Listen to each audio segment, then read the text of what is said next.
வணக்கம் தோழர்களே. இன்றைக்கி ஒரு கதை பார்ப்போமா? சென்னை மாநகராட்சி ஒரு அனௌன்ஸ்மெண்ட்டு பண்ணுறாங்க.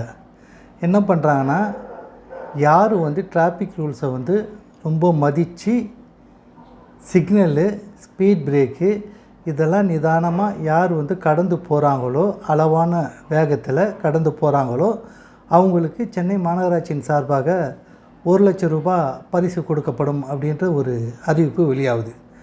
ஸோ இதை அங்கங்கே இருக்கிற காவல்துறை அதிகாரிகள் யாருக்கு கொடுக்கலாம் அப்படின்னு சொல்லிட்டு ஒவ்வொரு சிக்னல்லையும் இதை பார்த்துக்கிட்டு இருக்காங்க.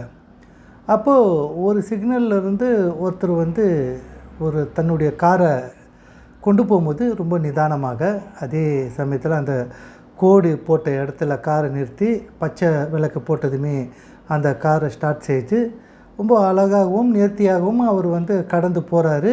நிதானமான வேகத்திலேயே அவர் போய்கிட்டுருக்காரு. போயிட்டுருக்கும்போது அவரை ஃபாலோ பண்ணிக்கிட்டே போகிறாங்க. இந்த காவல்துறை அதிகாரிகள் ஃபாலோ பண்ணிக்கிட்டே போகிறாங்க. போன ஒரு குறிப்பிட்ட தூரத்துக்கு போனதுமே அவர் முன்னால் போய் ஜீப்பை நிறுத்தி அவரை நிறுத்த சொல்கிறாங்க. அது உள்ளேருந்து ஒருத்தர் இறங்குறாரு.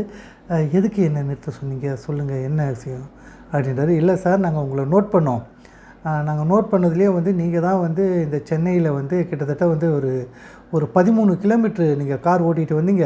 இந்த 13 கிலோமீட்டர்லேயும் ஒரு அளவான வேகத்திலையும், அதே சமயத்தில் எங்கெங்கே ஸ்பீட் பிரேக் இருக்கோ அங்கங்கே நிதானமாகவும், அதே ஒவ்வொரு சிக்னலையும் நீங்கள் ஒரு அவசரம் இல்லாமல் ஒரு நிதானமாக மக்களின் பாதுகாப்பை கருதி நீங்கள் நல்லா ஓட்டிகிட்டு வந்தீங்க.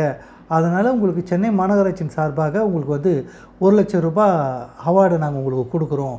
அதுக்காக வேண்டி தான் சார் நிறுத்தணும். இந்தாங்க அந்த 1 லட்சத்துக்கான காசோலையை நீங்கள் வாங்கிக்கிங்க அப்படின்னு சொல்கிறாங்க. அவர் அந்த காசோலையை வாங்குறாரு.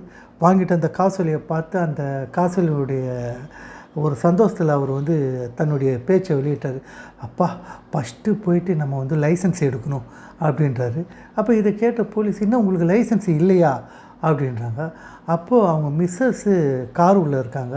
அவங்க சார் அதெல்லாம் இல்லை சார், அவர் குடிச்சிட்டு பேசுகிறார் சார் அப்படின்றாரு. என்ன குடிச்சா இருக்கீங்களா அப்படின்னு கேட்குறாங்க. காது கேட்காத இவருடைய தாயார் பின்னால் உட்காந்துருக்காங்க. அவங்க காரை விட்டு அவசரமாக இங்கே நடக்கிறத பார்த்துட்டு அவசரமாக இறங்கி, நான் சொன்னேன்னு கேட்டியா, திருட்டு காரில் போக வேண்டாம், திருட்டு காரில் போக வேண்டான்னு கேட்டியாட, என்ன காரும் திருட்டா அப்படின்னு போலீஸ் கேட்குறாங்க. என்ன தோழர்களே, இந்த கதை நல்லா இருக்கா? பிடிச்சிருந்தால் லைக் பண்ணுங்கள், ரொம்ப பிடிச்சிருந்தால் சப்ஸ்கிரைப் பண்ணுங்கள். நன்றி. கௌதமன்.